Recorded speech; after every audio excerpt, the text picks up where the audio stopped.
Hola, ¿qué tal amigos televidentes? Bienvenidos a un nuevo programa de Los Vitales de la Salud, tarea semanal que realizamos desde LTV, Litoral Televisora, con la que estamos saliendo a la región del norte de la provincia de Santa Fe, a Reconquista, Avellaneda y distintas localidades de la región, y por supuesto a través de el diario del canal www.regionnet.com.ar al mundo, haciendo ahí donde aparece la pantallita LTV, con un clic ahí pueden vernos en distintos lugares del mundo. Por supuesto siempre con invitados vinculados a la salud mental, a la salud física, a los vínculos y las relaciones humanas que generamos en los sistemas de comunidad que vamos armando para vivir mejor, siempre con invitados y un gran equipo de trabajo con quien hacemos la tarea semana tras semana para que podamos justamente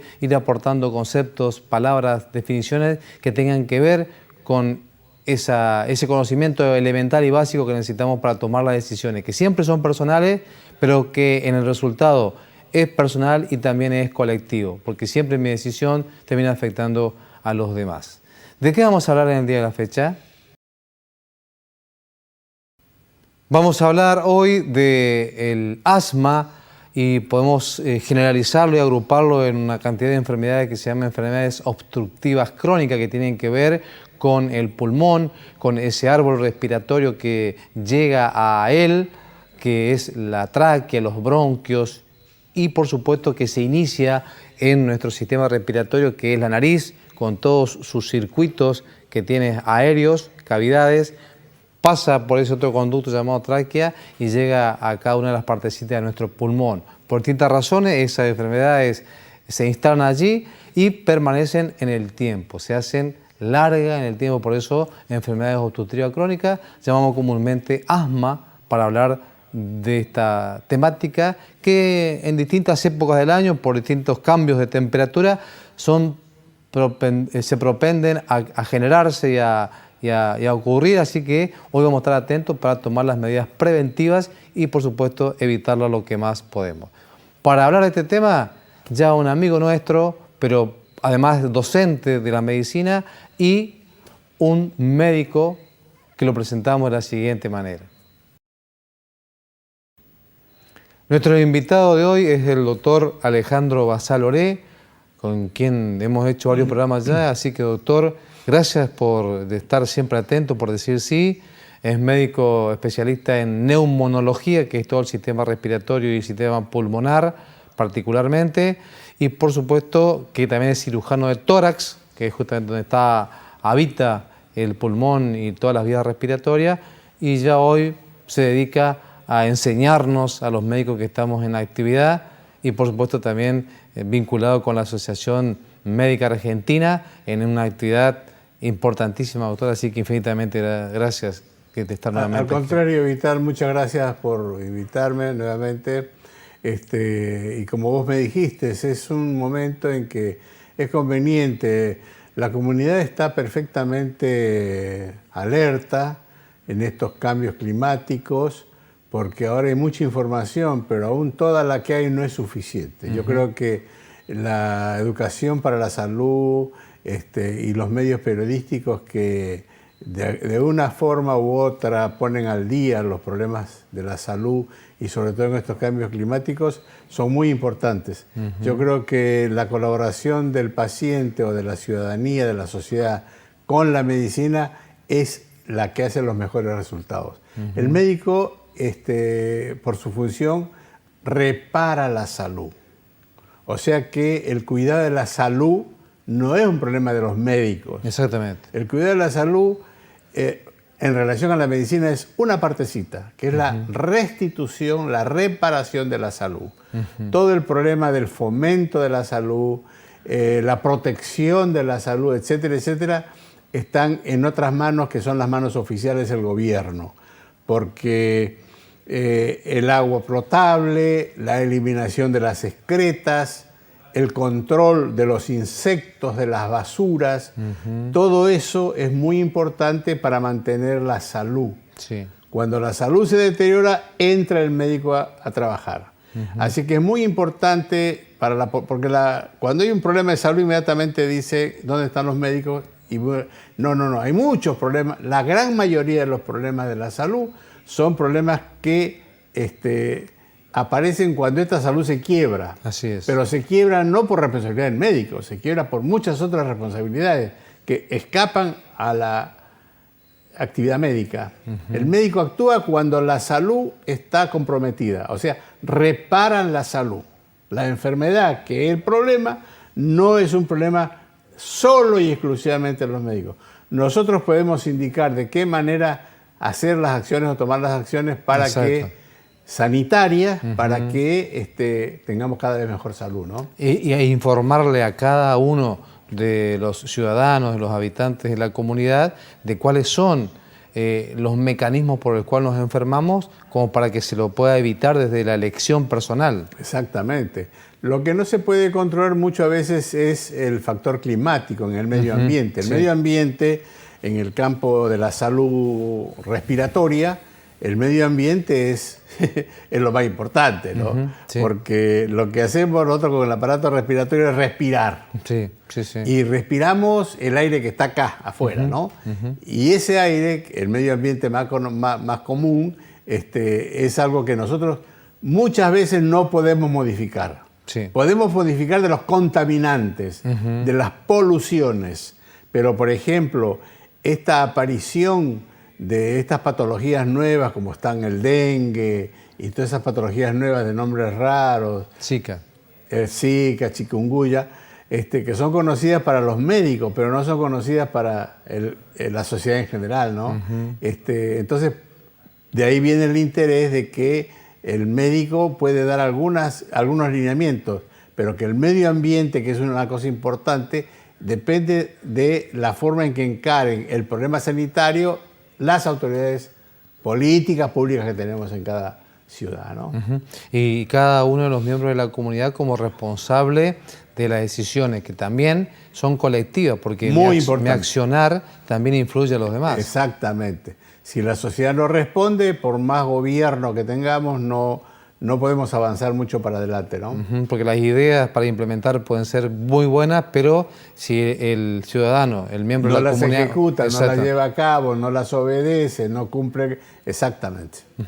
Vamos a pedirle a Edgardo, que está en operación técnica, doctor, que nos ponga una imagen al aire, donde quiero que nos explique este sistema de circulación de la ventilación, que es justamente el que se va a terminar afectando en estas enfermedades. Sí.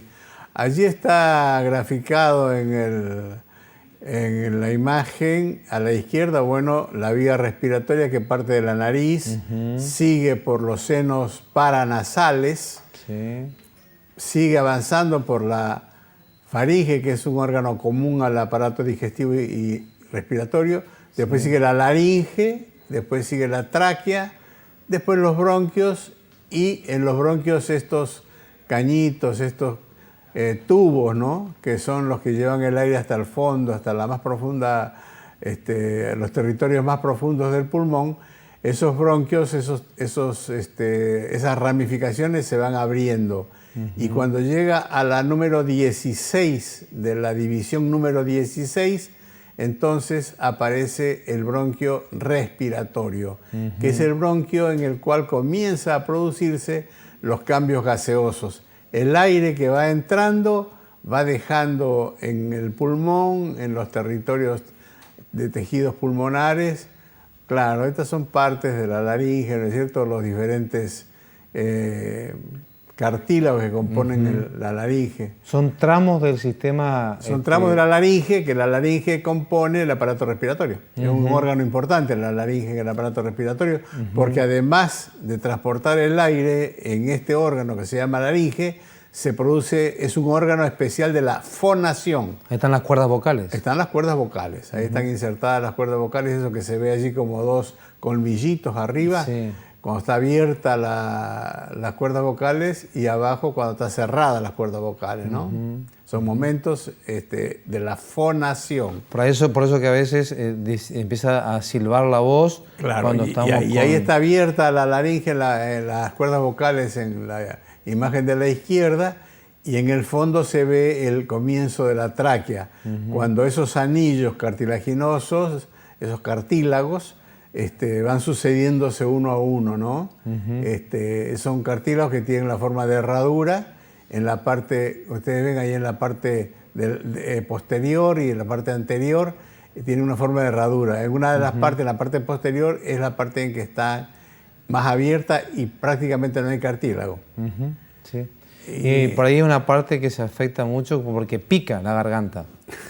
Pica la garganta cuando hay inflamación de la garganta. Hay inflamación de la garganta cuando ese órgano, la garganta, la laringe, está respondiendo de esa manera a algún estímulo que no es correcto que llegue ahí. A lo mejor el aire con mucho polvo, a lo mejor el aire con mucho humo, a lo mejor el aire muy frío, a lo mejor el aire muy caliente. Todas estas son modificaciones que la laringe, el cuerpo humano, en este caso, en este sector, las recoge con mucha precisión.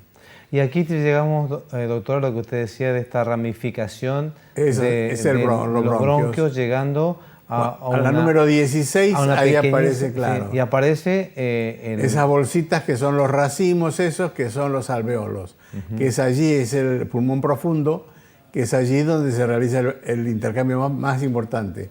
El oxígeno que traemos de afuera en la respiración pasa a la sangre y allí mismo recogemos el anhídrido carbónico, que es el detrito, que es la basura, que es la sangre gaseosa, la basura gaseosa, que allí mismo la recoge el bronquio y la saca para afuera con la expiración. Por lo tanto, ese tubito es necesario que esté siempre bien permeable, que tenga una muy buena permeable. Y bueno, buena ahí luz, está, ahí se ven cortes de dos bronquios. En el de la izquierda es un bronquio normal, respirando normalmente. Sí. Y a la derecha se ve un bronquio muy cerrado, porque ese bronquio está inflamado, esa parte roja, esa inflamación, y entonces el orificio por el cual entra el aire se achica completamente y se achica más también por la presencia abundante de moco. Este es el problema asmático, ¿no? O sea, el problema asmático en el fondo es un problema inflamatorio. Exactamente. Inflamatorio. O sea, lo que aumenta es el espesor de la pared, doctor. Aquí la pared es finita y aquí la pared se hace gruesa. Esto es la inflamación. Sí, más que la pared, lo que está cubriendo a la pared, ¿no? Que es la mucosa bronquial. Sí. Y eso para conocer eso, para saber eso, demoramos más de 100 años. Nosotros creíamos que había un espasmo. Y un espasmo, eso no es un espasmo. Eso es un achicamiento de la luz bronquial por un efecto parecido al espasmo, pero este es por un efecto inflamatorio. Se hincha la mucosa y al hincharse la mucosa por efecto inflamatorio, porque ha llegado ahí alguna cosa que no le gusta al bronquio y entonces el bronquio responde de esta manera. Reacciona inflamándose. Es lo que antes le llamábamos alergia y ahora estamos todo el mundo de acuerdo en que hay que llamarle reactividad. Esto es una reactividad aumentada, una hiperreactividad bronquial. Esto es el asma. Si lo vemos en otro corte, doctor, vemos... Ahí se le ve, el corte de la izquierda se lo ve dándole importancia a la circulación venosa y a la derecha más que nada a la circulación del aire, ¿no? Exactamente. Y ahí se ve una parte cuando se achica el bronquio, cuando se inflama. Pero me parece que es algo muy técnico para que la gente lo absorba así en la primera respiración. Exactamente. Bueno, y acá otras imágenes, doctor. Sí, el árbol bronquial, que es como si fuera un árbol al revés, el tronco para arriba y las ramas hacia abajo, pero es exactamente así, por eso le llamamos árbol bronquial, porque semeja a un árbol, cuyo tronco sería la tráquea y las ramas serían los bronquios, los diferentes bronquios. De eso que estábamos hablando recién. Y en este tipo de... Ahí se lo ve a un señor que está tosiendo. ¿Y ese señor por qué tose? Porque quiere que el aire pase de afuera para adentro, de afuera para adentro o de adentro para afuera. Hay dificultad. Y como ese bronquio está inflamado, se ha achicado la luz y hay que sacar el moco, porque el moco es algo que se produce permanentemente. Permanentemente nosotros estamos produciendo algo así como 1/4 de litro de moco.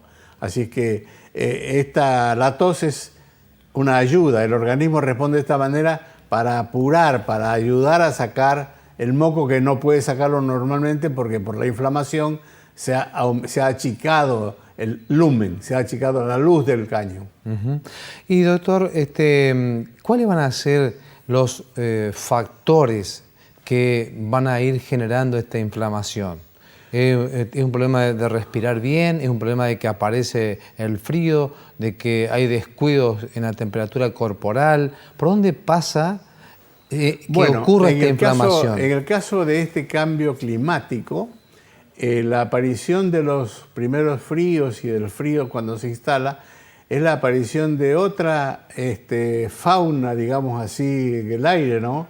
Que son los famosos virus respiratorios, que normalmente en el verano no están, hay algunos, pero los más comunes no están en el verano y aparecen en el invierno, y estos virus son los que causan la inflamación del bronquio con todas las consecuencias. Por eso es que nosotros, como este es un cuadro grave, el hambre más severo es el hambre de aire.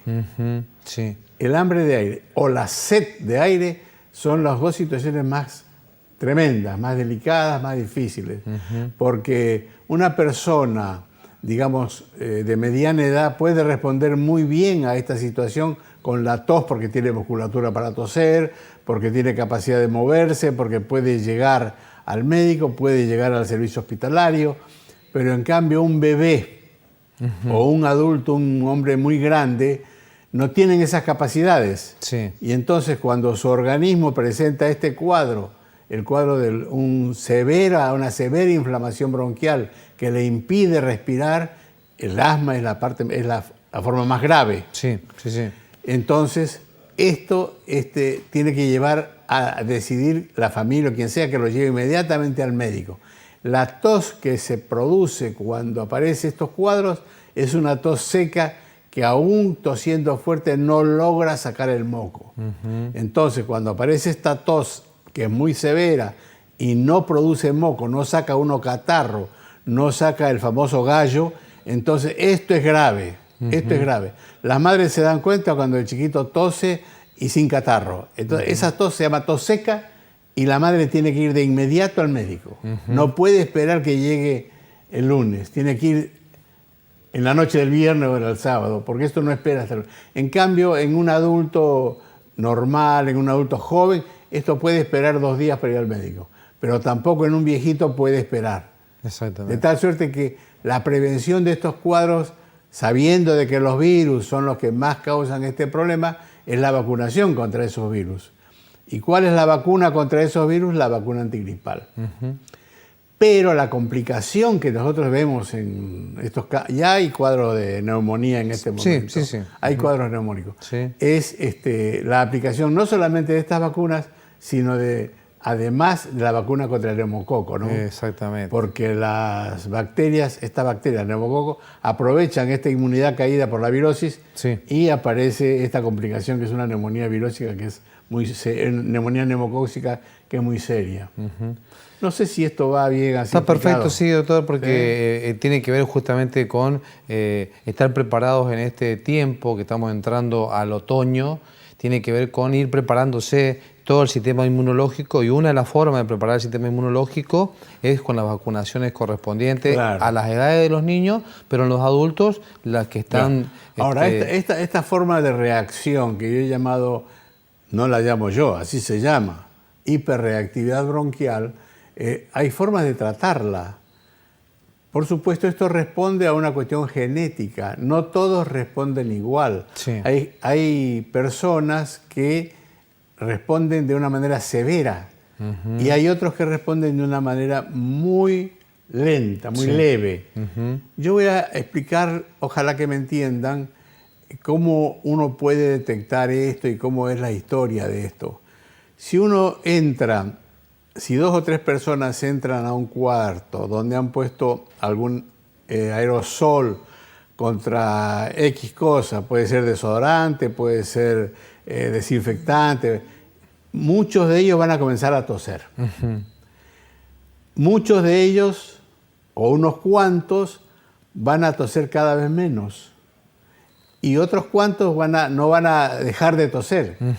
Y no pueden dejar de toser y tienen que salir fuera del cuarto.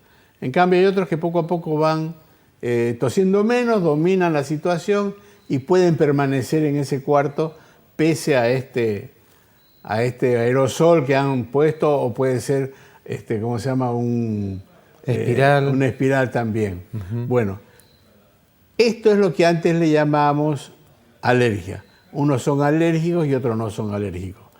No es así. Unos son menos alérgicos y otros son más alérgicos. Pero esto realmente tampoco se dice así. Todos somos reactores. Lo que pasa es que hay unos que son reactores en ese momento y pueden dominar la reacción. Sí. Y otros que de ninguna manera la pueden... Bueno, estos que de ninguna manera pueden dominar la reacción esta, es porque les falta algo en su organismo. Hace un tiempo que estábamos hablando del AMP5 cíclico, pero esta es una cosita que a nivel científico, ¿no? Pero no conocemos bien las raíces químicas del asma. Sabemos que hay una degradación de moléculas, pitipim, patapam, que llegan a producir este cuadro inflamatorio. Pero sabemos en este momento, sí, y hace ya unos cuantos años, yo diría con precisión desde el año más o menos 78, tenemos nosotros medicación en forma de aerosol para poder controlar esta inflamación. Eso ya me lo va a contar, porque primero quiero preguntarle que junto con esa tos que usted explicó recién, pueden aparecer otros síntomas, esa especie de silbido que aparece en la respiración. Las personas lo notan, los que están al lado, la madre cuando es el chiquito, o si no el cónyuge cuando está durmiendo, porque en la respiración se produce un silbido, una sibilancia se llama eso, y esas sibilancias son perceptibles por el vecino, porque está al lado, y en los chiquitos por supuesto, y al ocultarlos, al examinarlos, uno fácilmente detecta la sibilancia, ¿no? Es el cuadro típico de la inflamación que ha reducido al máximo la luz bronquial. Y además, doctor, aparece una sensación de falta de aire. Totalmente, falta de un ahogo, junto con la tos aparece esa falta. Sí. Más cuando la tos es incoercible, cuando la tos no se puede dominar, ¿no? Por supuesto, en este momento la primera recomendación es qué no hay que hacer. Exactamente. ¿Qué es lo que no hay que hacer? Tomar jarabes contra la tos, porque eso agravaría e incluso puede ser mortal en los chiquititos y en las personas muy grandes, los jarabes contra la tos. Y otra de las cosas que tenemos que evitar son los jarabes los llamados... Antialérgicos. No, bueno, los antialérgicos, ya voy a hablar de los antialérgicos, son los jarabes expectorantes. Yo les hablaba que cuando la tos se produce al achicarse el bronquio, la tos es para ayudar al organismo a sacar el catarro. Bueno, en estos cuadros, además del achicamiento de la luz bronquial, se produce una exagerada reacción de las glándulas de la mucosa bronquial y aumenta el catarro. La secreción aumenta en ese momento, el catarro, el moco aumenta y es más difícil transportarlo, porque este moco sale desde lo profundo del bronquio hacia afuera por un transporte espectacular. Todo este caño que hemos visto está tapizado por una mucosa que es la que se hincha o la que se deshincha. Pero esa mucosa tiene pelitos, lleno de pelitos. Y esos pelitos se mueven. Y siempre como si fuera barriendo. Y barren el moco de la profundidad hacia la laringe, donde sin darnos cuenta la vamos tragando al moco. Ese cuarto de litro diario lo vamos tragando en la conversación, en la respiración, al comer, al respirar, y no nos damos cuenta. Bueno, entonces si nosotros tomamos un jarabe, le damos a un bebé un jarabe expectorante, felizmente ningún jarabe expectorante sirve para expectorar, pero exactamente, tienen otras propiedades que son muy malas. Y el otro jarabe es jarabe antialérgico. Bueno, los antialérgicos secan el moco, y al secar el moco lo hacen mucho más difícil para el transporte. Entonces, ¿cuál es la medida? Hidratar al moco, llevarle agua al moco. ¿De qué manera? La mejor manera de llevarle agua al moco es tomando agua. Justo, exactamente. Tomando agua. Y por supuesto, en el caso de los bebés, hidratarlos, ¿no? Esa es la mejor manera. Porque el agua llega al moco no por una nebulización que no sirve para nada. Exactamente. Llega el agua al moco por debajo del moco, que es allí donde se mueven los pelitos y es allí donde lo van transportando hasta afuera. En cambio, la nebulización común, primero que no llega hasta el bronquio, llega hasta solamente la tercera parte de la tráquea, porque para que llegue hasta la profundidad del bronquio, la gota del nebulizador tiene que ser de no más de 5 micras de diámetro. No más de 5 micras de diámetro quiere decir que cada gota debe ser el tamaño de un glóbulo rojo. Y eso normalmente no está en el mercado. Normalmente no está. Por más que digan que el nebulizador es alemán, austríaco, japonés. Sí. No. Si lo ponen al chorro del nebulizador a unos 30 centímetros de un espejo o 20 centímetros, y ese chorro empaña el vidrio del espejo, no sirve. Exactamente. No tiene las características de un aerosol. Y solamente los aerosoles llegan hasta las profundidades y sirven para transportar medicamentos. Doctor, ¿se puede plantear que además del frío puede haber otros factores, polen, ácaros, cigarrillo, que son factores agravantes o predisponentes? Claro, yo me refería a los virus porque es el peor, es el que gatilla la reacción más fuerte. Pero el polen, el polvo, la polución atmosférica de cualquier tipo, ¿no? Sí. Hemos visto el ejemplo que te di del spray o del aerosol. Claro, del aerosol. O del, ¿cómo se llama? Espiral. Del espiral. Doctor, vamos a plantear el cuadro viral de este cambio estacional, además de la tos, el silbido ese que aparece, la falta de aire, la opresión de pecho. ¿Puede estar acompañado de otros síntomas como fiebre o este cuadro va a presentarse sin fiebre? Claro, cuando aparece el virus, y el virus es un virus gripal, es un virus de cualquier tipo de los virus estos gripales, es una infección. Es una infección. Y las infecciones producen fiebre, producen una reacción, no solamente local, sino una reacción general del organismo. Y la fiebre es una reacción general. Producen fiebre, claro. Es una infección, produce fiebre. Pero la primera cosa que hay que hacer es abrir el bronquio. Sí. ¿Con qué se abre el bronquio? Con aerosoles que tengan estos nuevos medicamentos que se llaman esteroides respiratorios. Ya vamos a preguntar en el próximo bloque, doctor. Sí, me estás prohibiendo que hable del tratamiento. Exactamente, porque quiero que le hagamos un abordaje bien completo para que justamente vuelva a decirnos también vuelva a decirnos qué es lo que no hay que hacer. Doctor, aquí pueden aparecer otras enfermedades juntas con el asma. Puede aparecer una laringitis, una angina, una sinusitis, que es la más frecuente, digamos, de las enfermedades que no se curan tan rápido porque también son crónicas. Pueden aparecer juntas, concomitantemente. Lo habitual es que cuando aparezcan estos cuadros de falta de respiración, falta de entrada del aire, tos, silbidos, que se llaman inflamaciones bronquiales, previamente a esto haya un problema de enfermedad de los senos y algún problema de la nariz. Generalmente estos chicos, porque hablando de los chicos que aparecen con estos cuadros, o los adultos que aparecen, es porque han tenido una historia respiratoria de alguna manera. A lo mejor se les tapaba la nariz. O a lo mejor han tenido otitis media.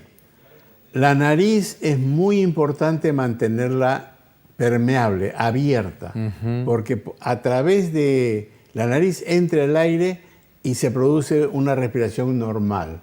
Pero si la nariz por alguna circunstancia se nos tapa muchas horas por día, muchos días por semana, muchas semanas al mes, muchos meses al año, terminamos con un cuadro de rinitis crónica. Rinitis es la enfermedad de la nariz. Y esa rinitis crónica no evoluciona sola, porque acá el organismo no es una cosa sola. No están las orejas por un lado, los ojos por otro lado, la nariz. No, todo es una cosa que funciona coordinadamente, absolutamente todo. Y entonces, al respirar mal por la nariz, al tener la nariz tapada, no entra y no circula el aire correctamente por los senos paranasales. Y entonces el moco que hay en los senos paranasales tampoco sale ni se renueva con la frecuencia y entonces ese moco se infecta y produce el cuadro de sinusitis. La sinusitis es una enfermedad infecciosa y es una de las enfermedades infecciosas latentes que se mantienen ocultas por decenas de años. Un niñito que ha tenido en algún momento una sinusitis puede seguir su vida y con la nariz tapadita un poquito, alguna gotita, otra gotita, y pasa el invierno, y a lo mejor cuando tiene 30 o 40 años le hacemos el diagnóstico de una sinusitis porque nadie o él mismo no se preocupó en decir, bueno, examínenme bien, háganme los estudios necesarios Y entonces este cuadro respiratorio que comenzó con una simple rinitis, en los niñitos aparece la otitis sobre la marcha, porque al taparse la nariz, el chico respira por la boca. Y al respirar por la boca se produce la inflamación de la faringe, que habíamos dicho que es un órgano común al aparato respiratorio y al aparato digestivo. Y en la faringe está conectada por dos cañitos con el oído medio. Dos trompitas. Dos cañitos, ¿no? Y entonces esos cañitos se tapan y el oído medio no puede funcionar correctamente porque el oído medio está conectado al ambiente a través del cañito para que el tímpano permanezca derecho.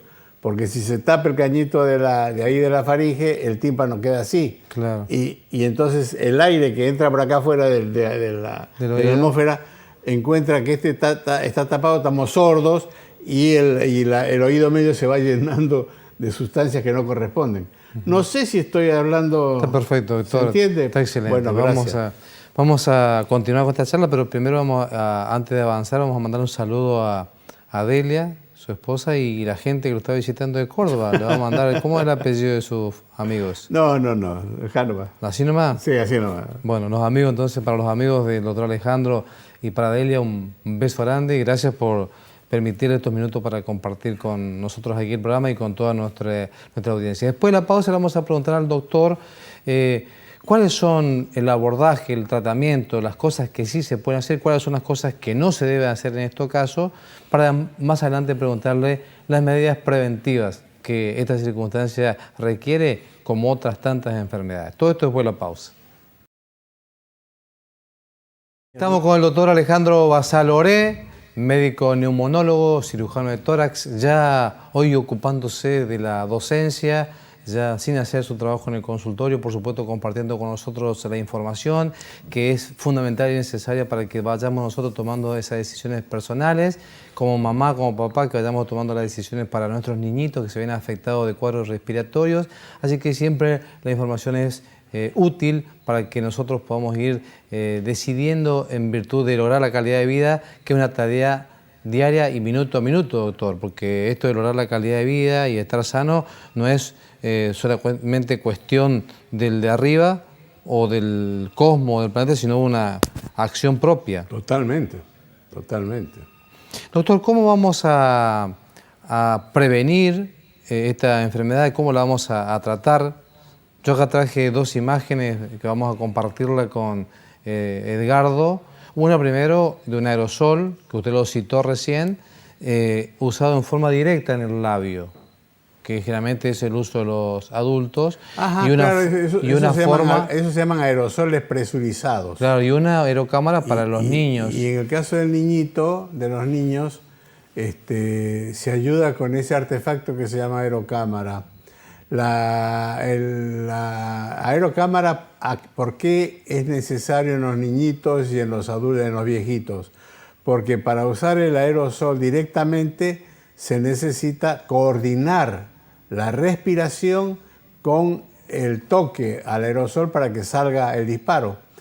Así es que, como en los niños chiquitos, en los más chiquititos, es muy difícil decirles coordinar o hacer, tenemos esta aerocámara, en donde hacemos los disparos que necesitamos, 1 o 2, de acuerdo a lo que ya haya sido recetado por el colega, y entonces el niñito simplemente tiene que respirar, porque esa aerocámara permite que el niñito respire para adentro, llevándose todo el aerosol, y cuando el niñito respira para afuera, o sea, expira, el aire no sale por el caño, sino sale por los bordes de la máscara. O sea que tiene ahí a la parte proximal al niño, tiene lo que se llama una válvula expiratoria. Ahí no la veo, no la estoy viendo, pero tiene que tener, porque si no, no se llamaría válvula expiratoria o cámara, aerocámara. Sí. Se llamaría simplemente aerocámara común. Y en el caso del adulto, se lo puede usar en forma directa perfectamente, pero coordinando el disparo con la respiración. Tiene que primero largar todo el aire para afuera, y cuando va a hacer el disparo, juntamente con el disparo, respira para adentro. El disparo es la apretadita que hay que hacerle al aerosol. Exactamente. Hay que apretar, los 2 dedos se apretan para que salga el gas, ¿no? Este es un invento muy bueno, y solamente así se pueden dar los actuales medicamentos mejor dicho, para las enfermedades respiratorias. Y usted decía hoy de la importancia de que esta sustancia que sale del aerosol tiene que transformarse... Esos tienen las características. Esos aerosoles tienen... Por eso se llaman aerosoles, porque cumplen las normas de un aerosol. Esas gotitas que salen allí, ustedes las ponen frente a un espejo a 20 centímetros y no lo van a mojar al espejo. Claro. Sí. ¿Por qué no la mojan? Porque la gota es tan chiquitita que se va con el aire. Sí. La fuerza de la gravedad en estos 20 centímetros la lleva para abajo, para arriba. Y ahí está el éxito, doctor, entonces, de que esas partículas, al ser tan chiquitas, puedan llegar en ese árbol que vimos. Hasta el fondo del pulmón. En ese árbol respiratorio, bien puede llegar hasta el final de lo... Exactamente, así es. Y bueno, de la prevención no hemos hablado, pero ¿cuál es la prevención? La prevención más eficaz es la vacuna, cuando uno sabe, ¿cómo se llama?, de qué se trata, de qué enfermedad se trata, ¿no? O se va a tratar.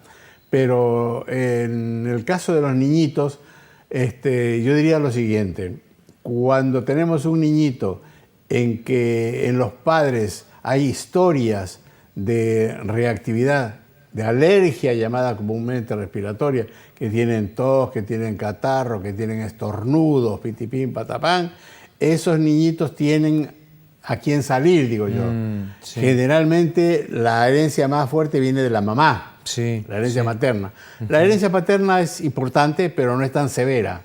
De tal suerte de que si tenemos una mamá con un cuadro de estos tipos, o que ya tiene el diagnóstico de asma, pues tiene que tener mucho cuidado con con su niñito, porque en los primeros momentos, en los primeros fríos, va a aparecer este cuadro. Entonces, para esos niñitos está la vacuna, para esos niñitos están estos tratamientos, y que tiene que saber la mamá que de esta manera hay que enfocar el tema, ¿no?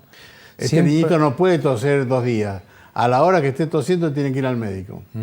Siempre una buena alimentación y mucha agua van a ser fundamentales para... La alimentación buena y correcta es buena para todo. Y el agua, en este caso, en la patología respiratoria, es fundamental. Sí. En cualquier cuadro respiratorio, el agua es estratégica. Es parte de la estrategia terapéutica. Mucha agua, hidratación. Por eso a la gente que está con un cuadro gripal se le pide, por favor, que tome agua, que tome 2 o 3 litros de agua, porque esto es muy importante. Doctor, ¿y qué es lo que no hay que hacer en estos cuadros de asma? Lo primero que no hay que hacer es, cuando un niño o un adulto tenga tos, primero no darle jarabes antitusígenos. O sea, no cortar la tos. No cortar la tos. Eso puede llegar a ser mortal en el caso de un niño chiquitito o de un adulto grande. No darle jarabes ni contra la tos, ni expectorantes, ni antialérgicos. Sobre todo a los niños chiquititos, ¿no? A los bebés. Eso es lo que no hay que hacer. Y lo que sí hay que hacer de inmediato es ir al médico. A una atención médica, una atención profesional. Esto es lo más importante. No sé, por supuesto, en el caso de que tenga fiebre, y el médico decidirá si hay una contaminación con bacterias para dar antibióticos, pitipico, patamán, ¿no? Esto no se puede decir todo, por televisión. Está bien. La automedicación en general va a ser totalmente deplorable, prohibida, no se debe hacer. Porque, claro, hay tendencia a que dale esto que a mi hijo le vino bien, que la suegra o que la abuela o que la comadre con muy buen corazón le diga, mira, pero no sirve, no hay dos pacientes iguales. Hay algunos papás, mamás que no pueden dejar el cigarrillo dentro de la casa y aun cuando el niñito tiene los cuadros respiratorios bronquiales asmáticos, lo siguen haciendo. En este caso... Eso es terrible. Cuando comenzaste a hablar acerca de las enfermedades obstructivas, se llaman enfermedades obstructivas porque obstruyen la pasada del aire. Antes las agrupábamos así en forma de 3 anillos que se unían de alguna manera creando un nuevo centro, ¿no? Y esas 3 enfermedades fundamentales obstructivas eran el asma, ¿cómo se llama? La bronquitis crónica y la bronquiolitis. Exactamente. Y estas cosas ahora las hemos dejado de lado porque no solamente son obstructivas, sino también que son restrictivas, sino que tienen comprometido el tejido pulmonar. De tal suerte de que tanto el enfisema, que es la patología, como la bronquitis, como el asma, tienen un componente, además de obstructivo, restrictivo. Quiere decir que el tejido también está comprometido, el tejido noble pulmonar. Entonces, la más pura de esas enfermedades como obstructivas, obviamente, es el asma, ¿no? La bronquitis crónica tiene mucha destrucción pulmonar, lo mismo que la otra. La ciencia médica, doctor, ha avanzado notablemente en esto de los aerosoles que tienen una droga, una sustancia que va hacia la pared de esos tubos cerrados y lo desinflama. Esa es la finalidad del aerosol. La finalidad de estos aparatos es que pueden, a través de esa gota tan fina, llegar hasta los bronquios, hasta el fondo de los bronquios, primera cosa. Y segundo, que en esa gota va la medicación correcta, va el nuevo corticoide especial para el aparato respiratorio, que llega, se pega a la pared y desinflama.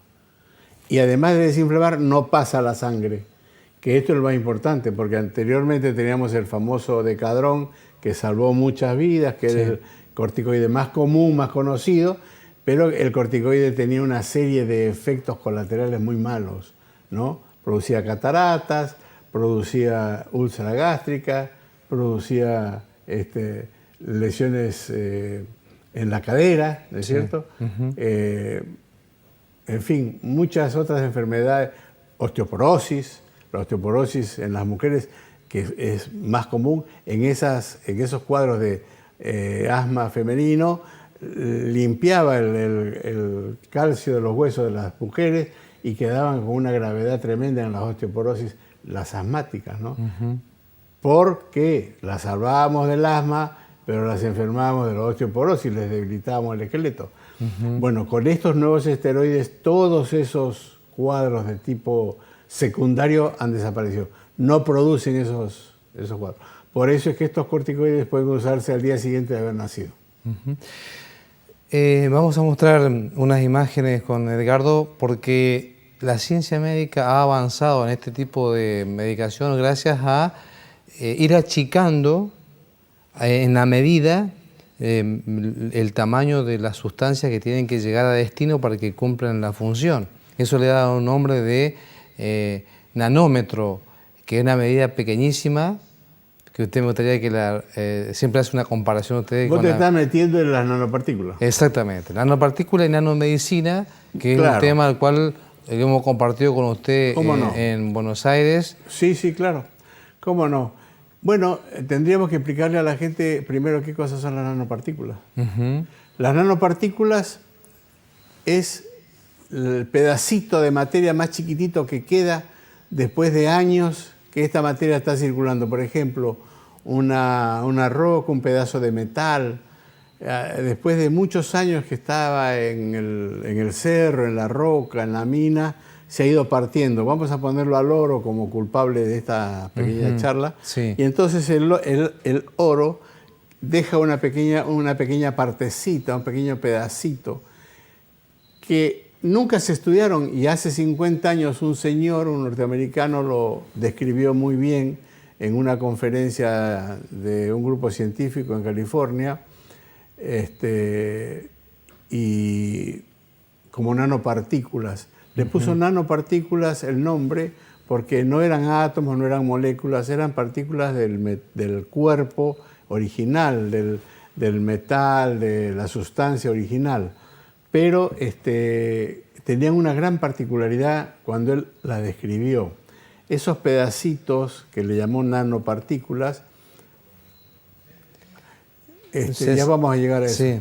Esas nanopartículas tenían un tamaño que no estaba en el tamaño de las micras. Si, la micra es la milésima del milímetro. La nano es la millonésima del milímetro. Entonces, en un milímetro hay 1.000.000 de nanómetros. El nanómetro es esa partícula que tiene ese tamaño. Y estas partículas tenían ese tamaño, pero tenían una característica muy especial y que por eso la describió.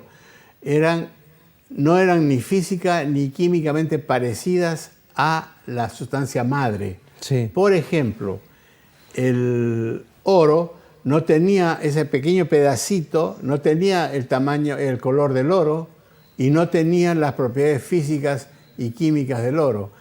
Era de color morado, puede ser en la gama del morado podía ser muy morado, menos morado, y además las propiedades físicas son aquellas propiedades, por ejemplo, relacionadas con la resistencia al calor, el punto de fusión, la transmisión de la electricidad, etcétera, etcétera. Y las propiedades químicas son sus propiedades de unirse al oxígeno formando óxidos, al oxidrilo formando sales, etcétera, etcétera.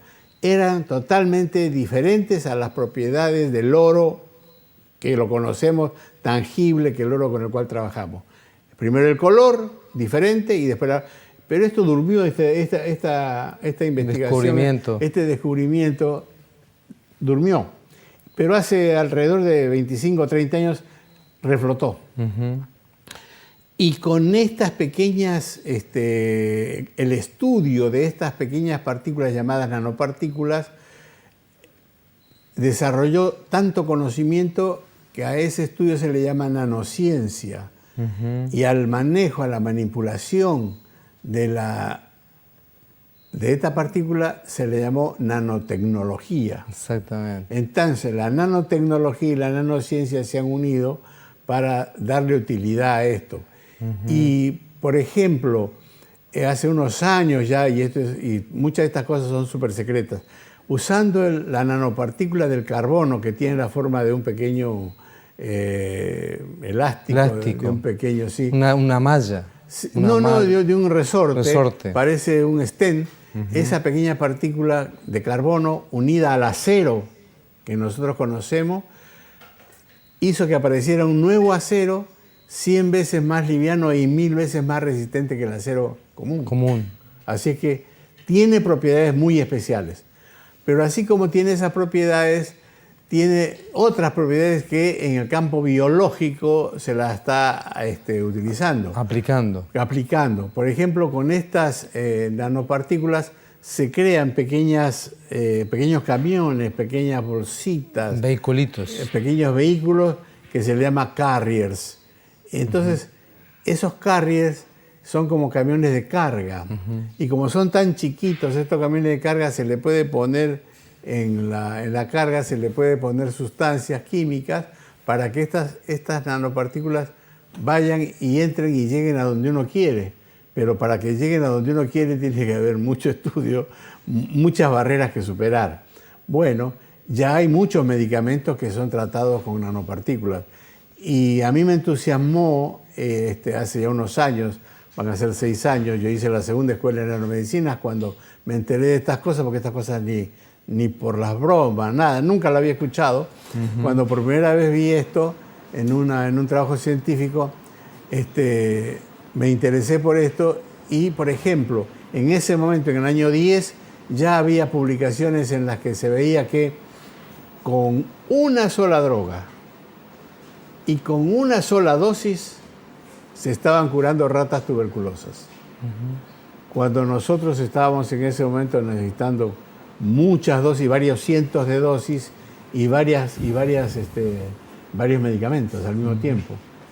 Esto me llamó la atención, me produjo mucho interés, y allí me uní a estos científicos que están estudiando esto, y hice la primera escuela de nanomedicina.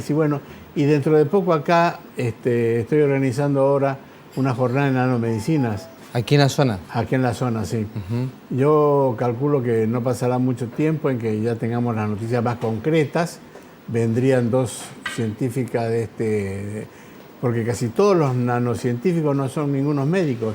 Todos son bioquímicos, químicos, físicos, matemáticos, genetistas, pero no son médicos. Yo hice la escuela de nanomedicina y había solamente uno más del Ecuador. No hay médicos, porque esta es una cosa muy específica. Sí. Y yo no puedo decir que sé nanociencia. Yo lo que puedo saber hasta ahora es cómo se utiliza, qué es lo que se hace, qué es lo que están haciendo, difusión de estas cosas. Doctor, le agradezco infinitamente su presencia aquí hoy. Lo vamos a liberar porque tiene el compromiso con su visita, y agradecerle que haya participado con nosotros, y por supuesto cuando tenga las fechas del encuentro en nanomedicina lo vamos a difundir.